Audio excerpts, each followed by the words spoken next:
سے کچھ میں نے اللہ کے قرآن سے کچھ آقا کی تعریف چننے کی اور جمع کرنے کی کوشش کی، تو پھر میں نے دیکھا کہ آقا کی شان تو ایسی ہے، آقا کا مقام تو ایسا ہے کہ ہر چیز اللہ نے آقا کے لیے بنائی ہے۔ جب میں قرآن کے اندر غوطہ لگاتا ہوں تو مجھے پتہ چلتا ہے کہ محمد مصطفیٰ کسے کہتے ہیں۔ اللہ کا قرآن کہتا ہے جس کے چہرے کو اللہ کا قرآن والضحیٰ کہے اسے محمد مصطفیٰ کہتے ہیں۔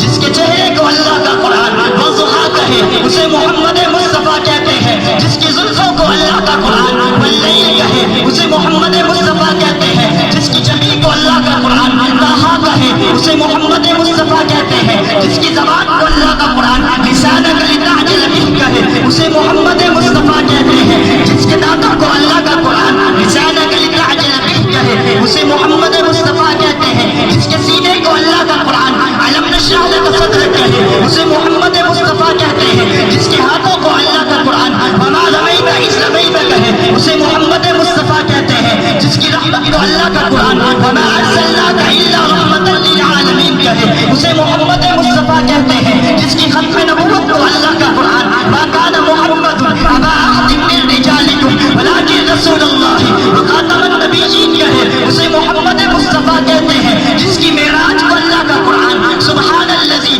اسریٰ بعبدہ لیلا من المسجد الحرام کہے اسے محمد مصطفیٰ کہتے ہیں۔ جس کے یاروں کو اللہ کا قرآن اولئک هم الفائزون کہے اسے محمد مصطفیٰ کہتے ہیں۔ جس کے وارثوں کو اللہ کا قرآن اولئک هم المؤمنون کہے اسے محمد مصطفیٰ کہتے ہیں۔ جس کی ازواج کو اللہ کا قرآن یا ایھا النبی قل لازواجک وبناتک کہے اسے محمد مصطفیٰ کہتے ہیں۔ جس کے ذکر کو بلند کرنے کے لیے خود اللہ ورفعنا لک ذکرک کہے اسے محمد مصطفیٰ۔ سبحان اللہ، نعرہ تکبیر، اللہ اکبر، نعرہ رسالت، یا رسول آمد مصطفیٰ، مرحبا مرحبا۔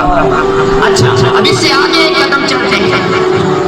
اب جب آقا پیدا ہو گئے تو اماں حلیمہ آئی، آپ نے سنا ہوا ہے، میں نے اپنے انداز میں ان کو جملوں کو جوڑنے کی کوشش کی کہ اماں حلیمہ جس کے در پہ آ کے بیٹھ جائے اسے محمد مصطفیٰ کہتے ہیں۔ اماں حلیمہ کا ہاتھ پکڑ کے شیما جس کا دیدار کرنے کے لیے گھر میں لے کے جائے اسے محمد مصطفیٰ کہتے ہیں۔ جس کو ایک نظر دیکھ کے اماں حلیمہ طرف جائے اسے محمد مصطفیٰ کہتے ہیں۔ جس کو اماں حلیمہ گود میں اٹھائے اسے محمد مصطفیٰ کہتے ہیں۔ اماں حلیمہ جس کو لے کے اپنی اونٹنی پہ بیٹھ جائے اسے محمد مصطفیٰ کہتے ہیں۔ وہ کمزور اونٹنی جس کے بیٹھنے کی برکت سے سب سے آگے نکل جائے اسے محمد مصطفیٰ کہتے ہیں۔ جس کے آنے کی برکت سے اماں حلیمہ کا گھر روشن ہو جائے اسے محمد مصطفیٰ کہتے ہیں۔ جس کے آنے کی برکت سے چودھویں کا چاند اماں حلیمہ کے گھر پہ چکر لگائے اسے محمد مصطفیٰ کہتے ہیں۔ جب یہ چاند آیا نا اماں حلیمہ کے گھر کے پاس اور یہ چکر لگانے لگا تو اماں حلیمہ کہتی ہے چاند تجھے بھلا ہوا کیا ہے، یوں آتا جاتا کیوں ہے؟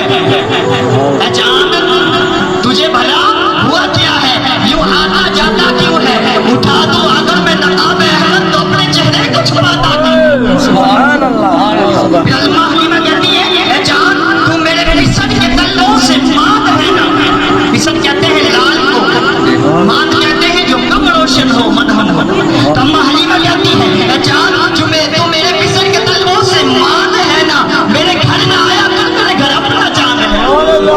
اس لیے لکھنے